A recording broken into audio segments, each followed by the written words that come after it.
Hello, good morning, everyone. Thank you very much for joining us today for our monthly instalment of Attest On-Air. I'm joined today by two wonderful speakers, Simon Goble, who's the Chief Marketing Officer at DogBuddy, and Riya, who's the founder and CEO at Feedr. I'm Mark, and I'm the Marketing Director here at Attest. So just very briefly, what is Attest? So Attest is on a mission to ensure that all companies can put real consumers and data at the heart of every decision. We're part of this movement towards scalable intelligence. Our platform is one of the leaders in this market. We work with hundreds of brands and agencies, connect every day to networks that allow businesses to connect with networks of over 100 million consumers across 80 different countries, which helps them get closer to consumers, innovate, win more business, and drive growth. Clients include Unilever, Feedr, EE, Publicis, and Twitter. We work with many startups, enterprises, and everyone in between. And if you'd like to know more, then please do check us out at www.askattest.com.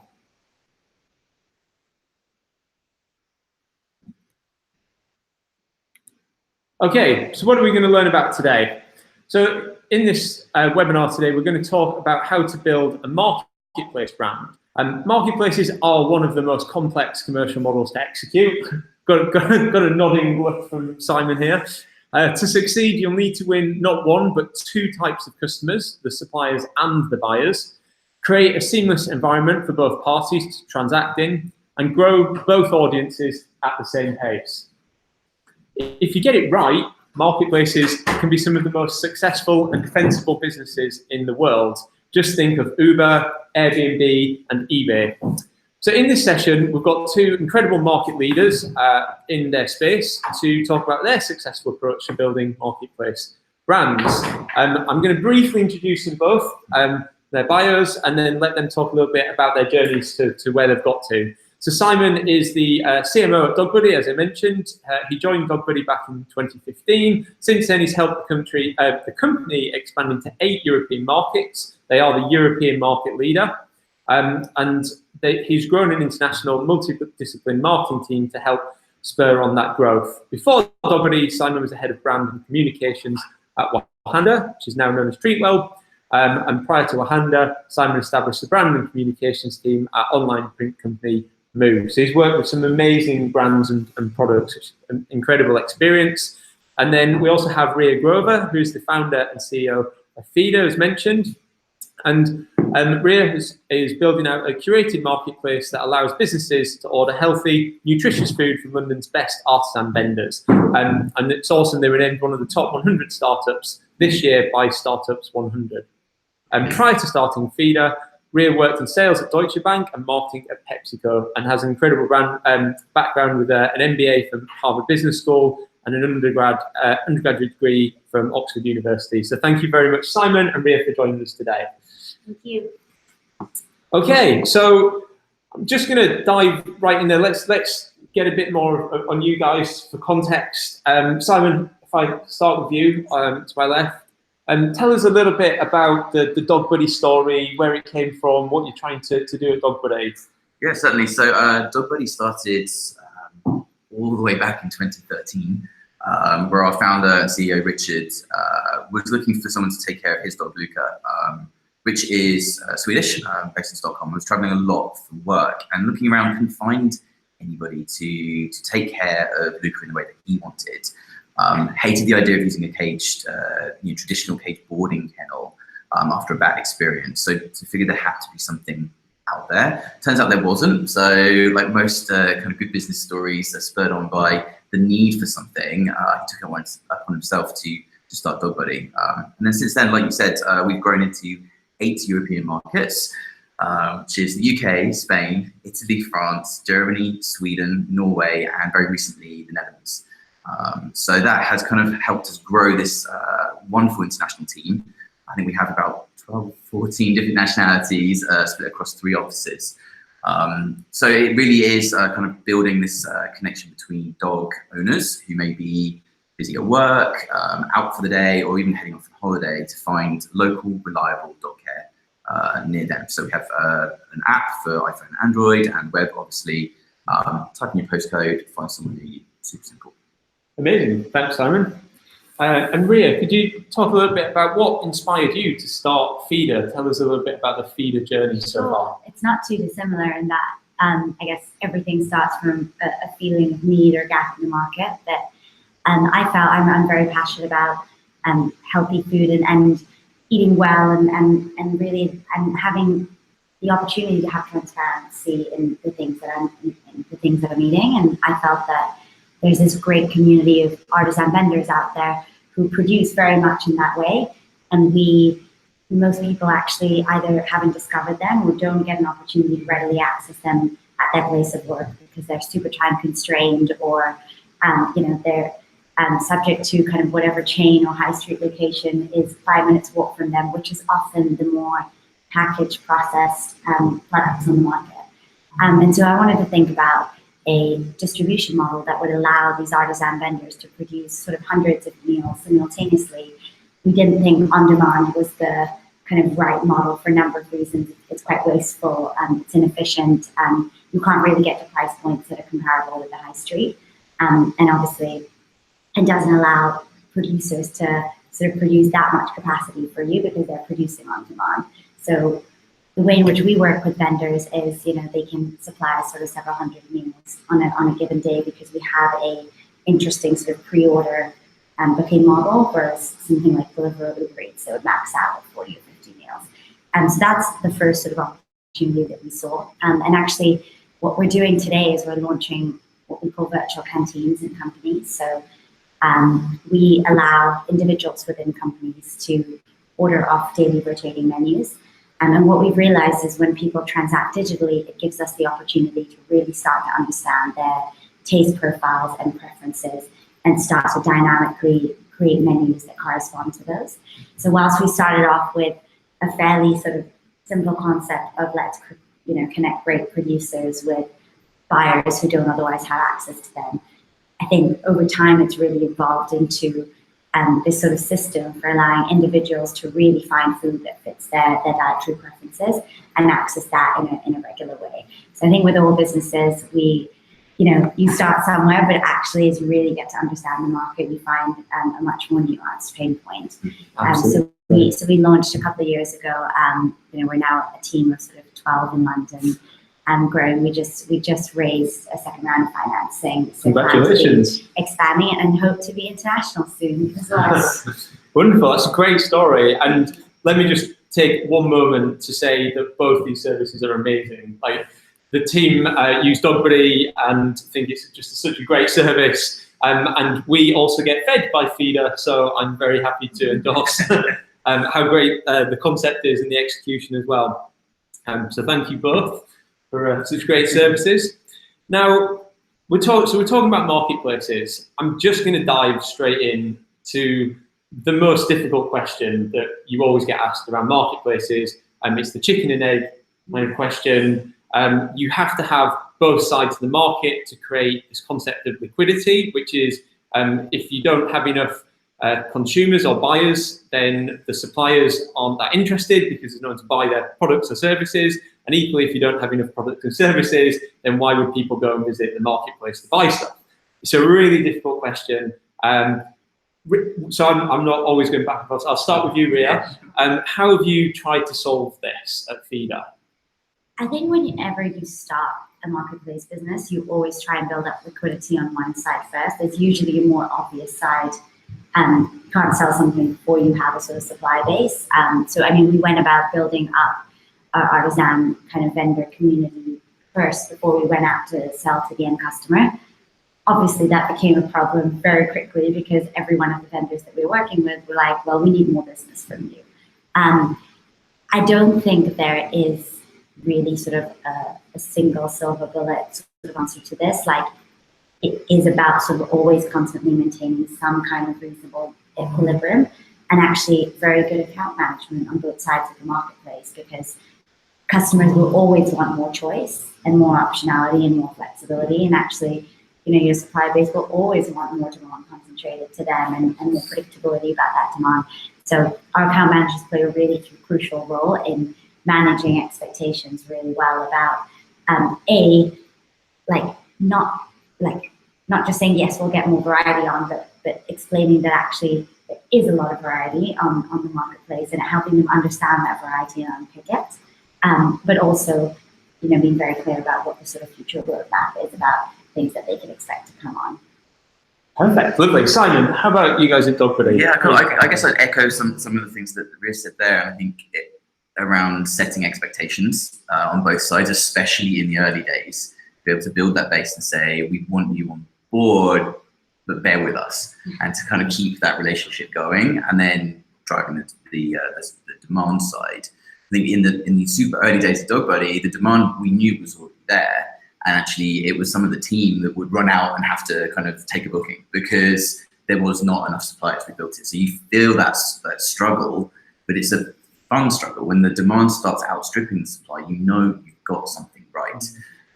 So I think that's definitely one part that plays into it. And I guess from my perspective as well, I'm going to say the pleasure of working at a couple of different marketplace brands. Something like Wahanda or now Treatwell is a professional service. These are businesses in the same way that they are people running a commercial enterprise. They have bricks and mortar in many cases, and that then becomes about them managing their business. Whereas for DogBuddy, most of the people taking care of dogs are doing it in their spare time, at the weekends. There are some people who do run their own kind of business through this. That's their sole source of income. But for the most part, it's people fitting in around their day-to-day life. So easily for us then, the supply side is huge. Because people are able to kind of fit it in. The expectation is also lower. So actually, if I want a couple of bookings, like within a month, they're there. For those people who are running businesses and expecting Monday through Friday, 9 to 5 constant, that's a very different relationship to have. So I think, again, I'd say there's not a silver bullet. There's not a one size fits all, and it probably depends on the consumer and the supplier in the kind of marketplace you work in. And one thing I'd actually add to that as well is that as you grow, I think you can start to manipulate the supply base as well, which is that, for example, like if you have sort of power suppliers, you can and you can guarantee them a certain amount of volume, they might be able to supply you more volume on certain days, etc. So the way in which we tier or work with different suppliers can also sort of manipulate what type of supply we increase based on the demand that we're seeing. And that's quite cool as well, that you get into a position where you have so much visibility about what sort of demand there is on the other side of the marketplace. I think that's super interesting. In the early days, understanding that liquidity is virtually impossible because you maybe you're like 10 people on each side. It's so tough. You get to the kind of scale where data becomes integral to understanding that and seeing how you can use the information you have running through the business to be able to understand where you have your kind of perfect liquidity, that match of the number of bookings, the number of suppliers, the relationship between, how many dog sitters does the average owner use? Then we have, all that kind of visibility to be able to say, I think it's 1.4 or something. So you actually begin to understand how many sitters do you need in a certain postcode to satisfy the demand of the owners in the postcode. So beginning to really understand that, and then being dynamic about how you then recruit supply to fill in any gaps that may be missing.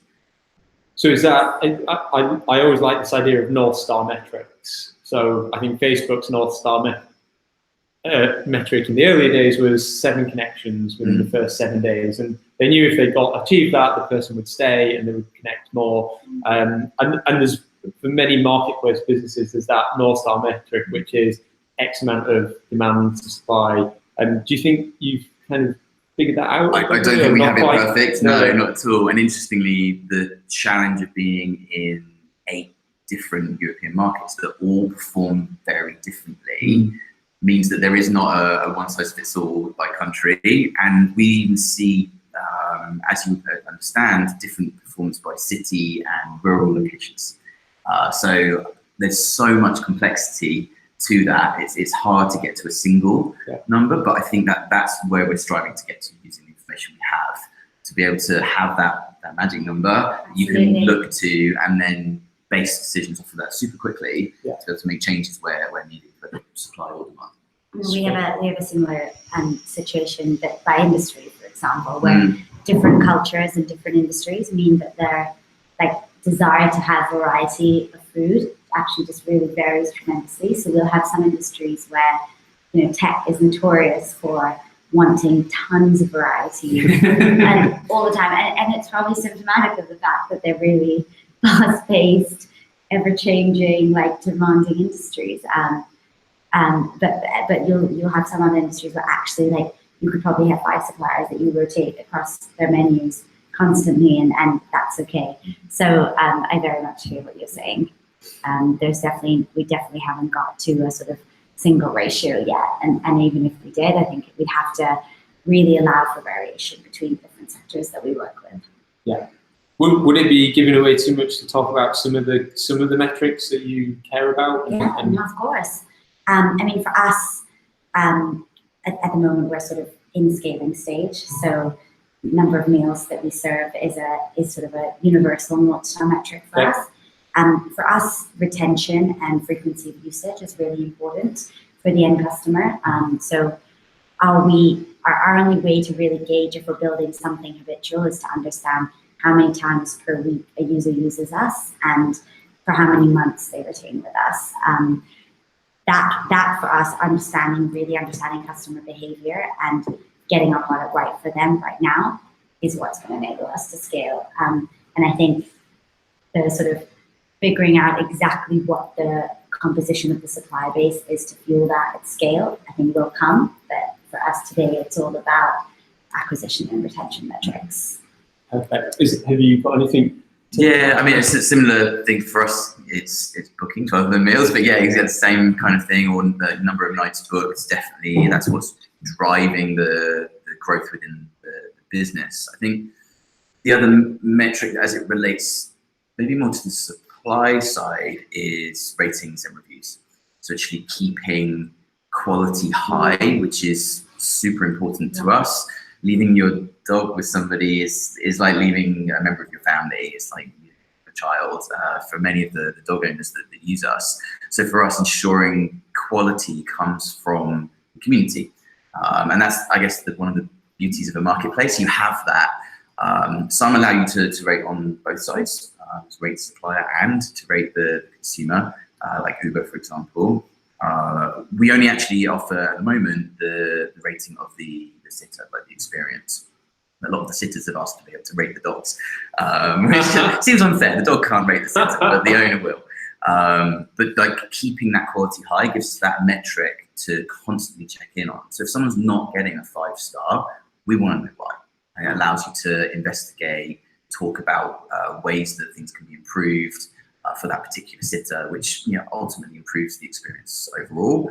And we're happy to say that in the UK, our rating is, I think it's 4.962 out of 5.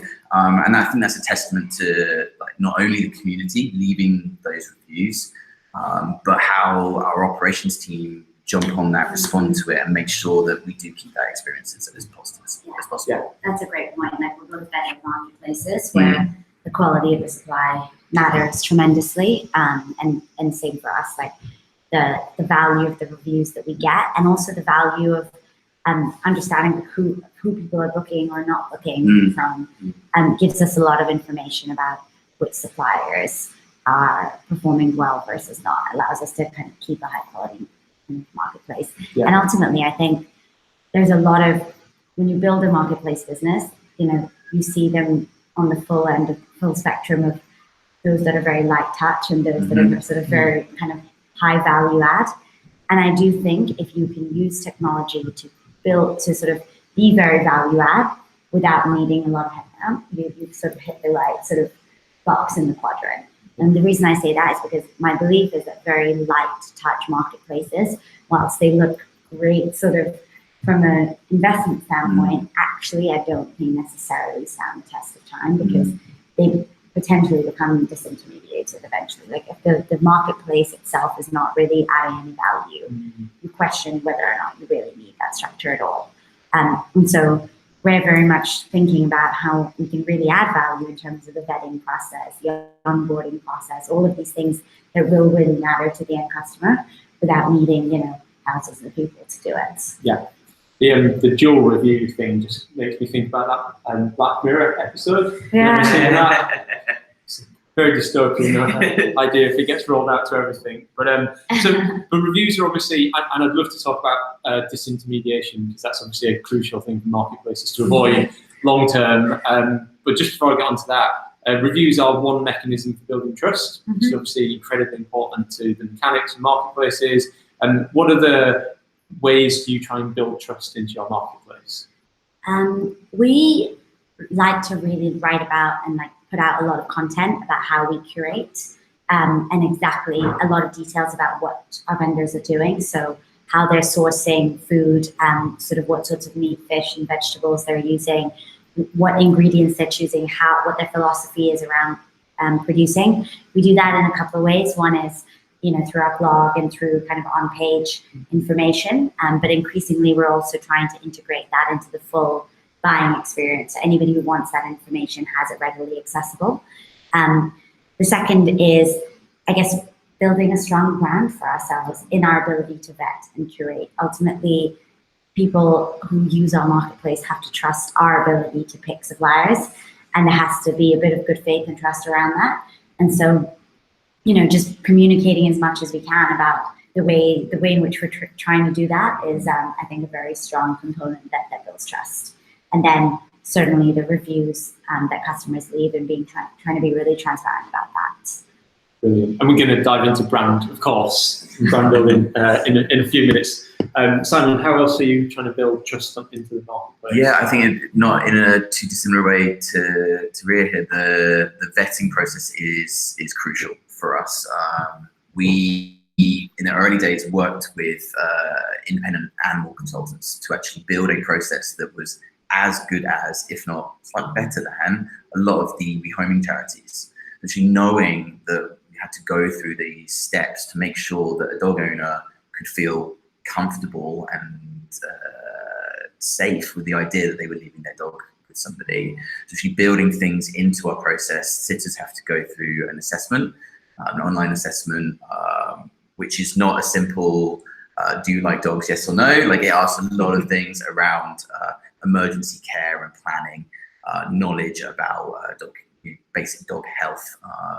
So all the kind of things that an owner would be concerned about are covered during that assessment. We also do ID verification to make sure you are who you say you are. So all these kind of steps that go into that process allow us to then go back to the consumer to say, you don't have to worry because we're worrying. So we worry about this constantly and go through this process, refine it to make sure that we can only approve the very best. And across the different European markets, we approve, I'd say, about 10 to 15% of the people who apply. Wow. So again, that curation aspect in the very early stage is super important, and we only refine through reviews as we go forward. That's an interesting metric. Yeah, and one that we're super proud of, and I think it's something that you mentioned Vanity Metrics, basically, for investors. To be able to say that we've got 100 million dog sitters on the platform means nothing. If they're not accepting the bookings, if they're not trustworthy, if they're not representative of your brand, you don't want them. And as harsh as that sounds, at the end of the day, you're balancing the two sides of your marketplace. And the challenge is that you have to please the consumer. So for us to be able to say that only 10 to 15% of the people who apply get approved, and now we have 30,000 sitters across Europe. So that's maybe close to 500,000 people who have tried to apply. We've only approved 30,000. So yeah, something we're super proud of and want to maintain as we keep growing as well, not something to lose through growth. Yeah. And then just on the topic of disintermediation, is that a topic that comes up much at DogBuddy, or are you guys still? Yeah, every now and then, yeah. I think it is a significant part of a marketplace brand, unfortunately. And for us, the way that we view it is, what can we do to ensure a better experience than leaving, right? So actually, why stick with using DogBuddy rather than just paying cash in hand to somebody? And for us, it's the value, again, echoing Riya's point there, the value that is added through insurance. So most dog or pet insurance doesn't actually cover the animal when they're in someone else's care. So a lot of people think, oh, the dog's insured, it doesn't matter. Actually, the second that you leave it with someone else, it's not insured anymore. So what do? We provide insurance. So the dog is insured throughout the stay with veterinary care. We also provide £1.7 million of public liability insurance, because if, God forbid, the dog runs off, causes a car accident, you can't sue a dog. So who do you sue? The owner, the sitter, like what happens? So again, like luckily never been in that situation, but you know, if that were to happen, we want to be there and provide that safety net so that everybody can feel safe and secure knowing that we've got their back. So the insurance side of things. And I think the next part would be the convenience, actually. Like, why bother going to meet a dozen people in the park across 2 weeks of your time to try and find someone, and maybe it doesn't work out, you know nothing about them, you've just found them on like a marketplace like Gumtree or something, like you know nothing, whereas actually we've gone through all the steps for vetting and approval, ID checks and whatever. So it's saving time and hassle as part of that. And I would add to that the convenience of having it all in your pocket. So actually being able to whip your phone out and book a dog sitter on the go is a lot more convenient than kind of phone calls and text messages back and forth trying to fit that into your busy diary. So. Absolutely. And Riya, did you have anything to add on? Yeah, so we're a little bit different in that we're not B2C, we're B2B2C. So generally consumers are adopting us via a system or a program that's launched in their companies. Yeah. A bit harder for them to sort of disintermediate, but we do think about ways to really drive stickiness to our platform and sort of add value that really, if you didn't transact through us, you couldn't really get. So when we launch a cloud canteen, what that actually means is every day we're going to put up virtual menus within the company. Individuals can sign in themselves, access these menus, order off them, and essentially get their meals from there. So one thing I already talked about, which is lots of transparency around what's in the food, where it's come from, potentially in the future, interesting integrations with other sort of health and fitness and lifestyle apps, which might be interesting for some people, not everybody, but who are really interested in sort of a holistic picture on what they're consuming. Again, when you transact digitally, you can do things like that versus disintermediating and going kind of offline and going to purchase something. Another way is definitely about personalization and customization. So if our software can give our vendors the ability to personalize or allow increasing levels of customization of meals, again, that gives us a lot of power because it's something that you can do via our platform that you can't do anywhere else. I think the third is like us, not in a creepy way, but learning about the customer and learning about what they like and don't like, and being able to either inform them or kind of give them back things that they really like. Again, the things that wouldn't be happening if they weren't using us regularly and we weren't understanding those patterns of usage. So that really excites us, not as something where we're like trying to sort of force people in to using us because it's a service that their company has adopted, but as something that can really, really bring value to them to the point where actually they would rather kind of eat with us than eat anywhere else because they get so much more value and the food is better. And so we're really excited about that, actually. It's very cool. Yeah. Very cool. So let's talk a bit more about brand and branding strategy. So before Attest, I was the head of growth at Eventbrite, which is a unicorn marketplace brand. We had lots of discussions around whether we needed kind of slightly different brands for consumers versus more enterprise type suppliers versus more consumer type suppliers on the other end. And it'd just be really interesting to get your take on, do you feel like you need dual brands? Do you want just one brand? Is this a discussion you kind of had? Yeah, it's really interesting. I definitely don't think we're quite there yet. It's almost like we started and we just sort of started operating. We thought brand will come, and it has to some extent, that we're, I think it's always something we're thinking about and trying to iterate on and redefine. To your question about dual versus single brand, I think it's really important for any marketplace business to make sure that their presence is on site wherever the product is. So, you know, whether that's a sticker that says Feedr or a menu card or labels or whatever that might be, that's actually quite difficult to execute on when you're talking about fresh meals, because it's easy during the process of fresh meal production for that to be forgotten off, or for people not to notice it. So that's a sort of challenge that we have.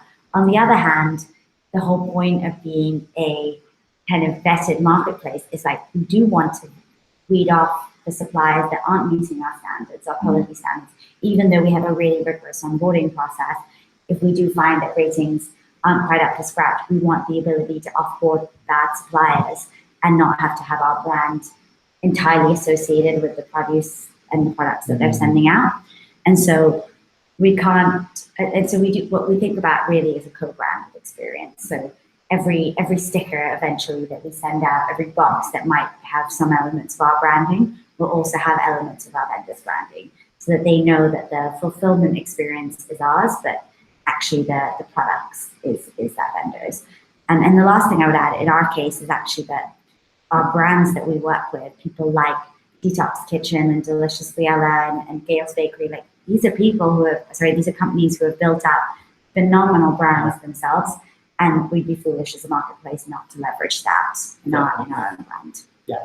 So obviously DogBuddy is slightly different types of suppliers, so maybe don't have their own brand, or maybe they do. No, I think that there's the smattering of folks who do this as a living, may have established a brand for themselves, in the most part in a Facebook page of some kind, but the majority of folks not. So for us, like being there to represent a collection of people as sitters who use DogBuddy, as well as speaking to the consumer side, is super interesting. I think for me, it comes down to like thinking about brand, that central idea that really drives the internal team, but is also felt externally.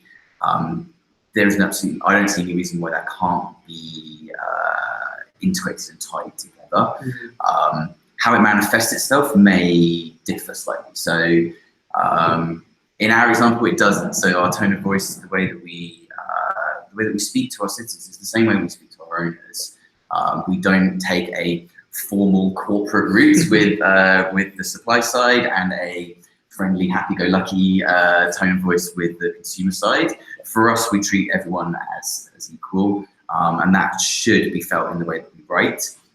And actually, the visual experience that people get, whether that be through the UI and UX of the apps and the site, or even through above-the-line campaigns, that actually whoever is seeing that sitter or owner, they know that it is DogBuddy. So that is super consistent throughout.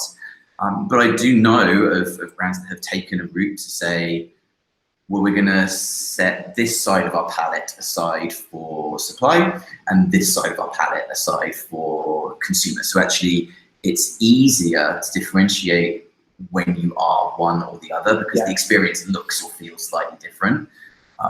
For us, we have the added joy and complexity of being able to be both.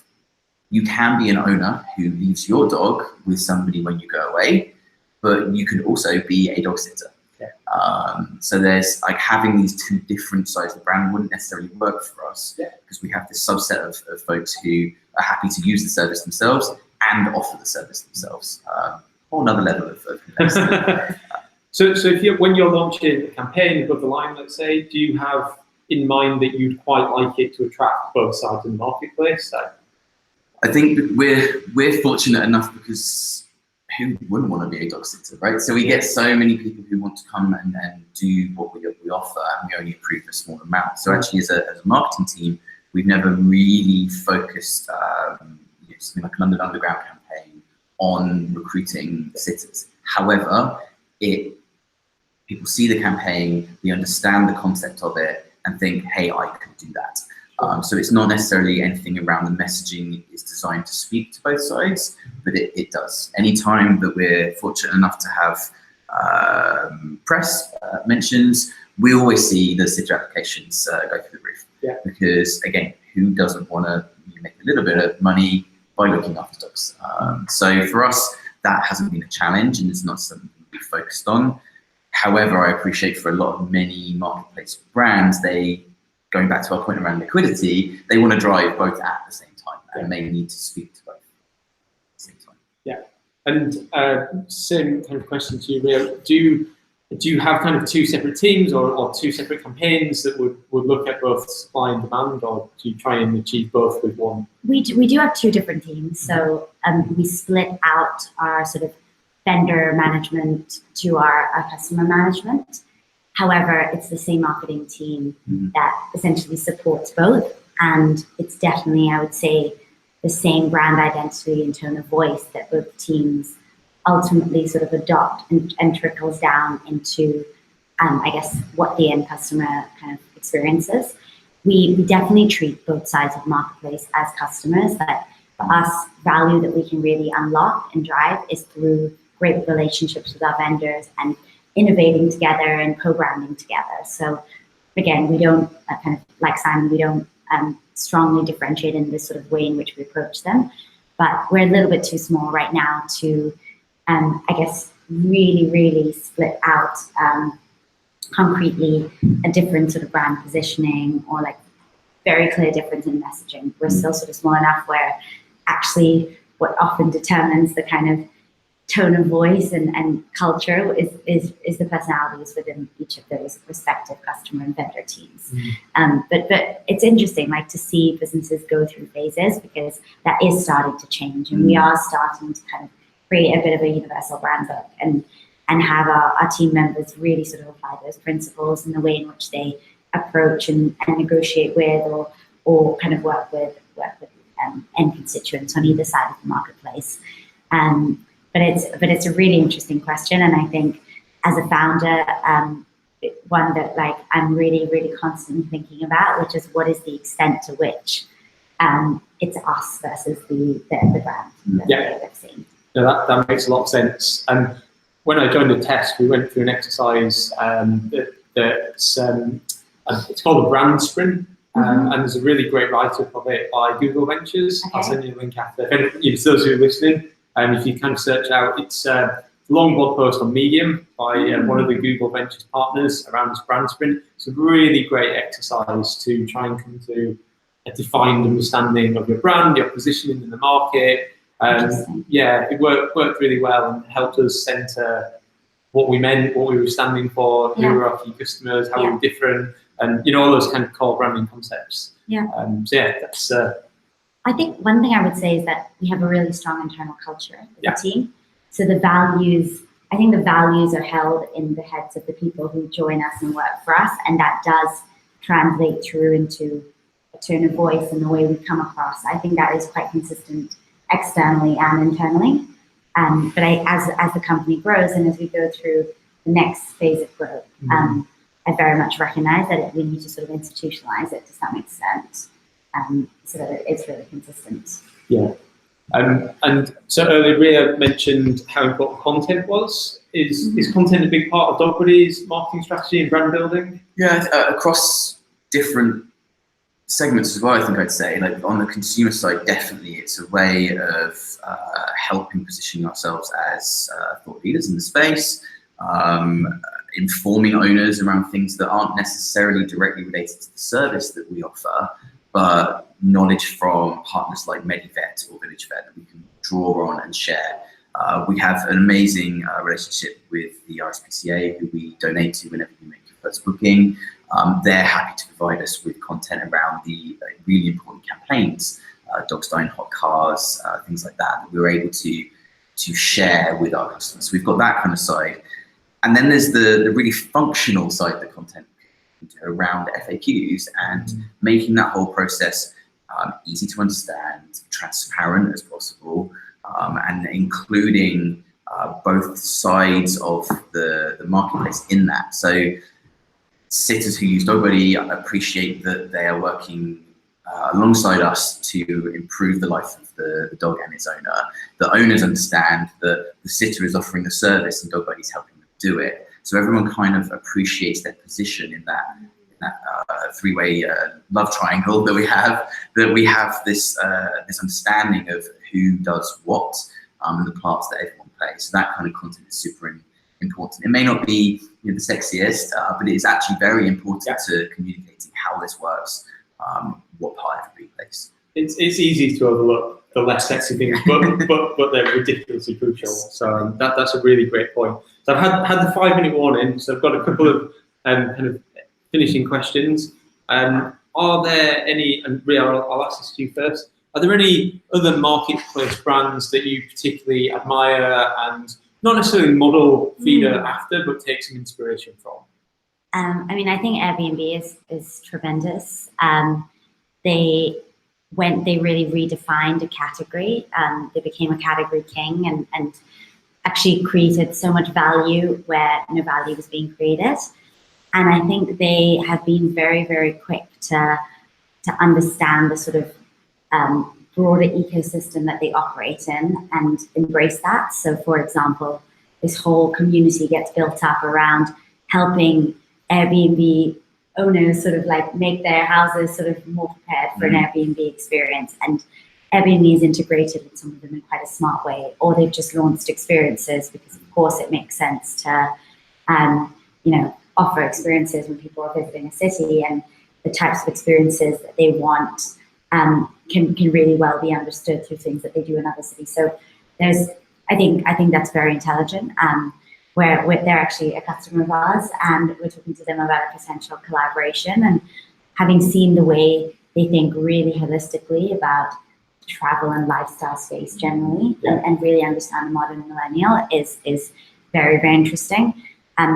I also think that they're a company that probably got just about the right balance between a value-add marketplace and a light-touch marketplace, and over time really established how present they were versus not. So yeah, I would say to me, they're definitely sort of one that I look to as one that we'd like to emulate and really try and be a category. Including in valuation, right? To be an industry defining or category leading. Sounds great. And Simon, same question to you. I was going to say Airbnb, so now I can't. So glad I got to go there. Sorry. Actually, I think, without sounding like a sycophant, I would say Treatwell. I think understanding, so I'm not your typical beauty kind of guy. And going into... Really? You guys can't see, but Simon is very well. Thanks, Mark. Thank you. I'll pay you later. But going into that business, understanding that it wasn't all... it wasn't what I understood beauty to be, and it was really focused on there is a problem in this industry that you pick up the phone, you ask for an appointment on a Tuesday night, they tell you you've got availability on Thursday morning, you tell them you're not free on Thursday morning, and then eventually you end up with an appointment that is on a date and time that you didn't want, and the salons had to kind of fit you in. And actually the way that we, I guess, are increasingly living our lives in is I want this specific meal. I want it delivered at this time to this place. I want to curate my experience. That the old way of booking beauty just did not work in that way. So why can't it work in a way that gives you exactly what you want, when you want, for how much you want to pay for it? So I would definitely look at that business, the Treatwell, as a way of redefining how people think about booking beauty and spa experience. So I think that would be my one if I couldn't say it. Yeah, thank you. Okay, final question before I quickly sum up. If there was one thing that you're advising a kind of prospective founder of a marketplace or very, very early stage marketplace, if they could just focus on one thing, and maybe just one or two people, is there kind of a key thing that they should focus on to get right to start with? Go and speak to both sides of the marketplace. Definitely. Don't just speak to the consumer who you know has this problem. Maybe you've experienced yourself.